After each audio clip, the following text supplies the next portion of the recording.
Bom, hoje nós vamos ver os chamados tensores cartesianos. Mais tarde eu vou mostrar a diferença entre tensores cartesianos e não cartesianos. Os vetores cartesianos, os tensores cartesianos, eles visam sempre ao chamado sistema de coordenadas ortogonal. Por que ortogonal? Aqui ó, é perpendicular, aqui é perpendicular e aqui é perpendicular. Olhem para o canto da sala. Pronto, aqui é o canto da sala, certo? E aqui, em vez de nós chamarmos os eixos x, y, z, nós chamamos de x1, x2 e x3. Então, os tensores cartesianos, né? Nós vamos ver isso, os componentes, segundo esses três eixos, né, ortogonais, certo? Canto da sala, é só olhar o canto da sala que você vê essas três linhas aqui, tá? Então, por isso são chamados de tensores cartesianos, tá? São relativos, né, aos eixos x1, x2 e x3, que geralmente, né, chama de x, y e z. Só que nós vamos, né, na álgebra linear, né, nós podemos, no caso, em vez de trabalhar com os eixos reais x1, x2 e x3, nós generalizamos para os eixos, né, x1, x2, x3, xn. Tá? É uma abstração, né? A gente só consegue ver no espaço x1, x2 e x3. Mas você pode, na álgebra linear, generalizar, né, para n eixos. Tá? Então essa é a ideia, né, dos tensores cartesianos. Então vamos ver aqui. Olha só. Vamos colocar de uma forma bem simples. Tá? O que complica geralmente são as chamadas convenções. Tá? Se vocês, né, olharem bem, tá, fixarem bem, é o seguinte: existe os chamados índices livres e índices, no caso, né, índices livres, vou colocar uma cintinha aqui, né, tudo bem, tá? E índices chamados índices mudos. Índices livres não é só em inglês, né, é free, plural é índices. Né? É mesmo em português, só que não tem acento. E aqui é chamado dummy índices. Entendendo isso aqui direitinho, tá? Vocês começam, tá, a desenvolver a parte, né, tensorial. Tá? Vamos ver direitinho o que é índice livre e índice mudo. Olha só. Suponha que eu tenha um índice livre, VI, tá?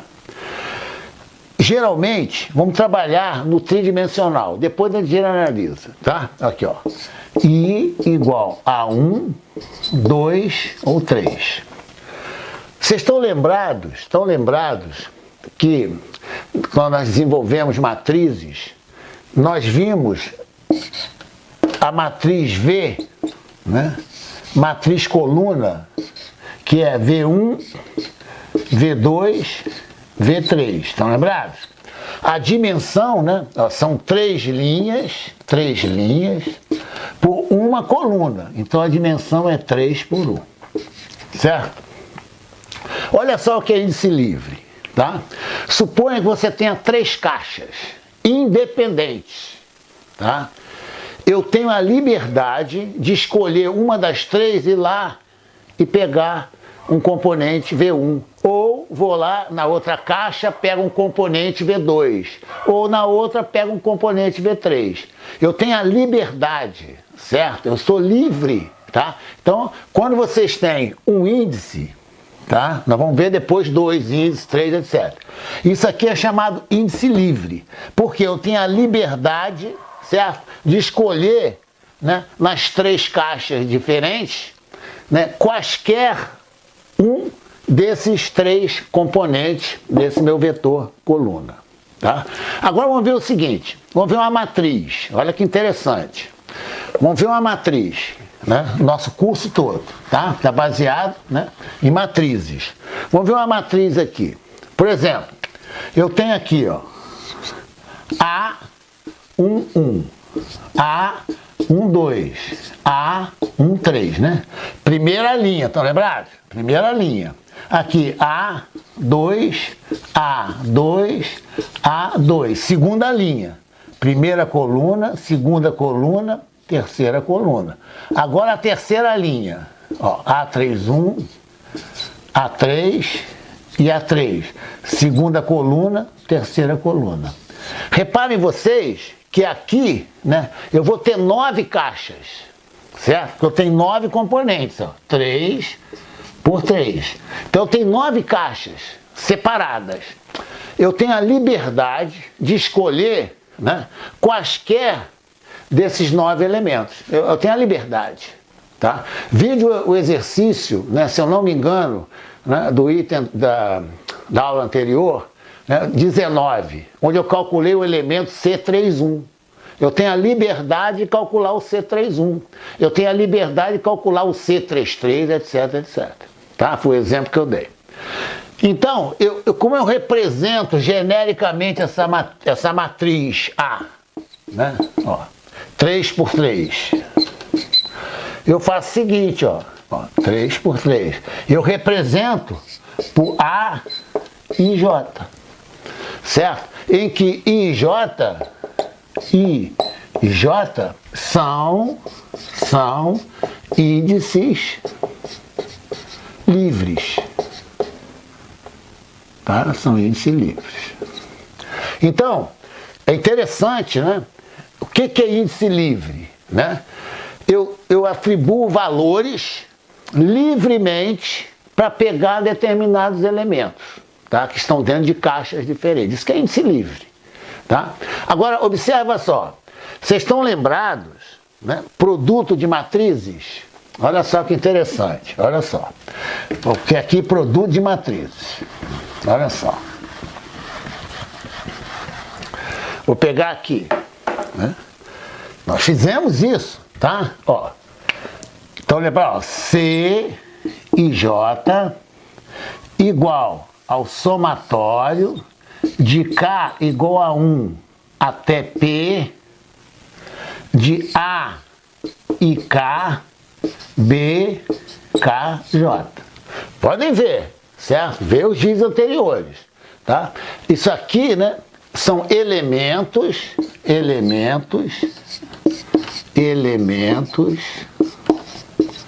da matriz produto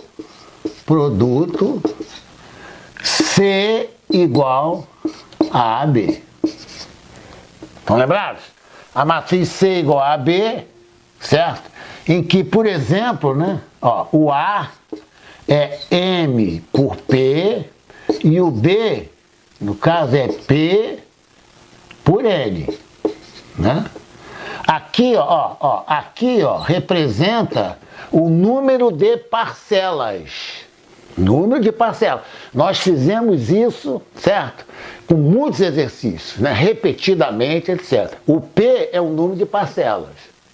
Se eu estou numa matriz 3 por 3, né? Aqui. Se eu estou numa matriz, ó, olha para cá, ó. Se eu estou numa matriz, por exemplo, não precisa estar, tá? Se eu estou numa matriz 3 por 3, aqui tem que ser 3 por 3, né? Esse termo aqui bate, né? Bate aqui, né? Certo? Então, o meu P vai ser igual a 3, né? Então, eu teria somatório de K de 1 até 3, dessa mesma coisa aqui. Tá bem claro? Vamos desenvolver isso aqui, tá? Para P igual a 3. Vamos fazer aqui. Pode ser para P igual a N, não tem problema. P igual a 1000, tanto faz. Ó, CJ igual a I1, 1J mais A I 2B 2J mais A I 3B 3J. Por quê? O meu K, tá vendo aqui, ó? Meu K, ele varia de 1 até 3, ó. Isso aqui, ó, é um somatório, tá? É um somatório. Observe só um detalhe importante. Olha que começa a ficar interessante, ó. Que liberdade eu tenho? Eu tenho liberdade de escolher um I e um J. Né? Evidentemente, numa matriz 3x3, eu não vou escolher I igual a 10 e J igual a 50. Né? O meu I e o J estão limitados, mas eu tenho a liberdade, né, de pegar aqueles 9 elementos, estão lembrados? Daquela caixa. Eu tenho 9 caixas diferentes. E eu quero C22. Então eu venho aqui, ó, coloco I igual a 2, J igual a 2, I igual a 2, J igual a 2, etc. e faço a soma. Vide o exercício da aula anterior, né, que era o C31. Aí chega uma outra pessoa, não, eu não quero o C31, eu quero o C33. Então eu boto o I3 aqui, e 3 aqui, 3, 3, 3, 3, 3, 3. Certo? E vou buscar meu elemento. O que eu estou fazendo? Olha só, eu tenho 2 índices livres do lado esquerdo, não tenho? Quantos índices livres do lado direito eu tenho? 2 também, né? Certo? Eu posso até, propositalmente, né, pintá-los até de azul, né? Aqui, para ficar bem claro, ó, azul, ó. J, no caso, né? IJ, tá? IJ, aqui, ó. IJ. IJ,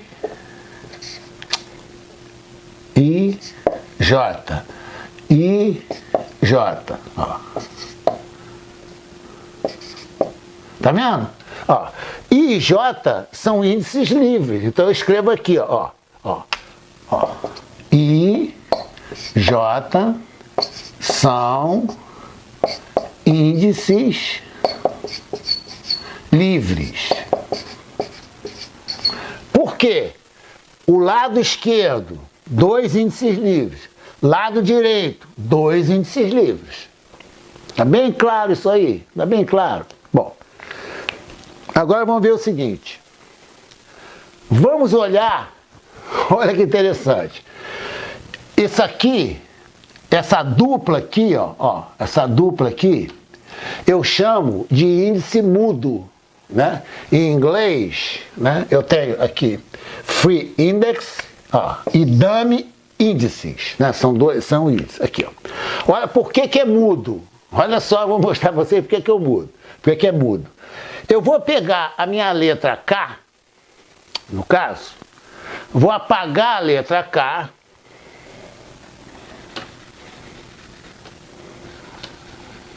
aqui, ó. Aqui continua 3, tá? Até vou tirar o P daqui, pronto. Ó. Aqui é 3. Né?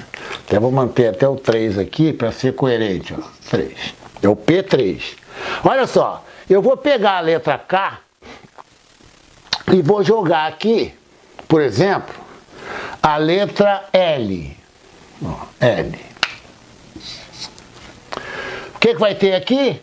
L. O que vai ter aqui? L. Repara, o desenvolvimento é o mesmo, porque L varia de 1 até 3. Vamos ver, ó. L, primeira parcela, né?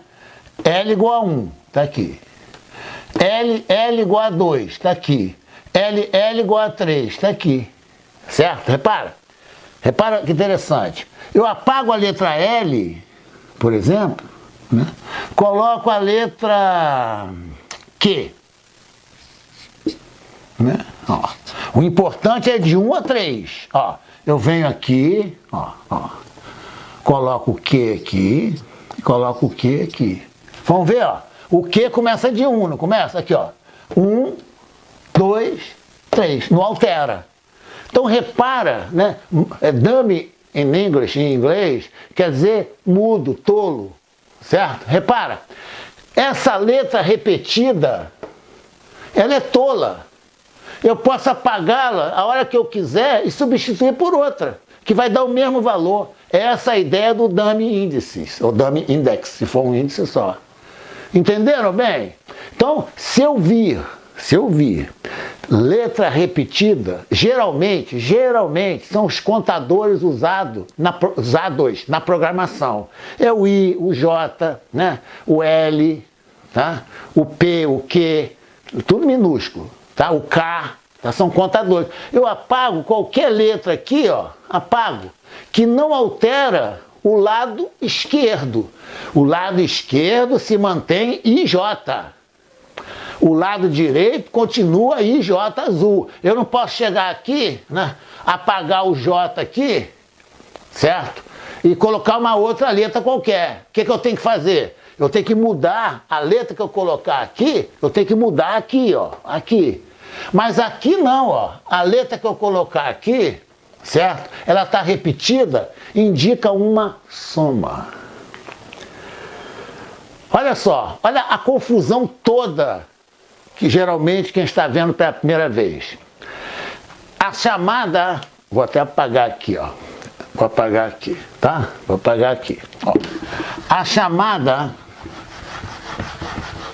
até o nome até é imponente, por isso que assusta, né? É o seguinte, soma de Einstein. A soma de Einstein é exatamente usando, né, a variável, no caso, né, o índice mudo. É chamado a soma de Einstein. Por quê? Na convenção da análise tensorial, você não emprega o sigma aqui. Olha que interessante. Você não emprega, quer ver? Você faz assim, ó. C, I, J, índice livre, igual. Faz assim, ó. A, I, Q, B, Q, J. Acabou. Acabou. Não precisa colocar somatório. Por quê? Né? No sistema cartesiano, estão lembrados? Eu tenho x1, x2 e x3. Eu tenho 3 componentes. Então eu escrevo aqui, ó, I, J, Q igual a 1, 2, 3. Então vamos lá, ó. Olha só. Aqui eu enxergo como o Q é mudo. Eu posso chegar aqui, ó, fazer assim, ó, A, I, K, B, K, J. É a mesma coisa. Continua aqui, ó, C e J. Quer ver? Quantos índices livres eu tenho do lado esquerdo? 2. Quantos índices livres eu tenho de ter do lado direito? 2. O K é mudo. Então eu já olho isso aqui, índice repetido, como sendo uma soma, tá? Isso aqui vai dar exatamente isso aqui, ó. Exatamente isso aqui, ó. Exatamente. Tá bem claro? O índice mudo é para somar. Só que a confusão é que não aparece somatório. Entendeu? O símbolo de Einstein, né? A notação de Einstein, já tira o somatório. Quando você coloca a letra repetida, já implica que é um somatório. É isso que causa confusão. Quer ver? Olha só. Vou dar um exemplo para vocês verem mais claramente. Olha só. Vou apagar, tá? Isso aqui, olha só.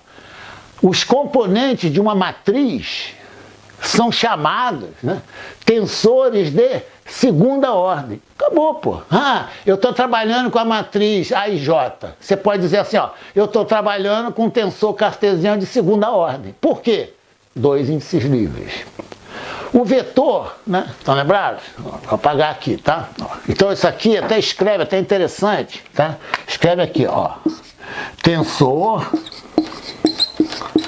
de segunda ordem. Por quê? 2 índices livres. Pronto. Isso aqui é um tensor de segunda ordem. Se eu tiver, vou repetir, ó, vou apagar, tá? Depois vamos ver exemplo só. Se eu tiver o vetor coluna ou o vetor linha, cuidado com o inglês, tá? Linha não é line, é row, tá? Então, quando tiver vendo a literatura inglesa, né? Você tem column e tem row. Column é coluna e linha é row, R-O-W. Então, olha só, imagine que eu tenho esse vetor aqui, ó. V1, V2, V3. Quantos índices livres? Olha, eu tenho um índice livre só, ó, que é o meu vetor VI. Estão lembrados? Ó, I igual a 1, 2, 3, se for aquele sistema X1, X2, X3. Se for N, né? Eu tenho 1, 2, 3, etc. N. Ó, olha só, vetor VI, certo? Para I igual a 1, eu estou lá na minha caixa, né? Aqui, ó, é um índice livre. Então, um índice livre implica, né, em tensor de ordem 1. Tem um índice livre. Olha que interessante, olha que interessante. Olha só. Olha só. Vou escrever assim, ó. A, K, B, J, C, C, J. Quantos índices livres eu tenho aqui? Tenho 1. Por quê? J é mudo, porque tem soma. Vamos desenvolver isso aqui? Ó. A, K, ó. B1, C1, mais AK, B2, C2, mais AK, B3, C3. Já está implícito o somatório, tá certo? Na simbologia não, que evita a soma de Einstein, isso aqui é isso aqui, ó, somatório, tá? Ó, de J igual a 1 até 3, ó, de A, K, BJ, CJ. Isso aqui, pula aqui, ó, é igualzinho a isso aqui. Só que na notação de Einstein, tá, você não coloca o somatório. Já está subentendido que o J é dummy, né? É mudo, é índice mudo, então você tem um somatório. Ó, o que é isso aqui? Ó, o que é isso aqui? Quantos índices livres eu tenho aqui? 1. Então isso aqui é um tensor de ordem 1.